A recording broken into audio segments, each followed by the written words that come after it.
إدارة نادي الزمالك مصممة تكمل سلسلة الفشل. أنا الظهيري، وممكن تعمل لي لايك وسبسكرايب علشان تتابع معايا أخبار نادي الزمالك أول بأول.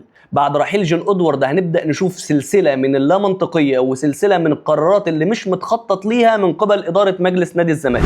خوان بزيرة وصلوا عرض رسمي من قطر، والإدارة أبدت موافقة مبدئية إن لو العرض وصل ل 6 مليون دولار اللاعب يتباع مفيش أي مشكلة. طيب إزاي وأنت عندك وقف قيد؟ ازاي وانت مش هتقدر تعوض اللاعب بلاعب بنفس الكواليتي او لاعب اعلى منه؟ انت خلاص بعت حسام عبد المجيد وكمان هتبيع خوان بزيرة. طيب فين القوام الاساسي للفرقه؟ خوان بزيرة يعتبر لاعب من اهم لعيبه نادي الزمالك ومش للبيع وما ينفعش يتم المساس بيه.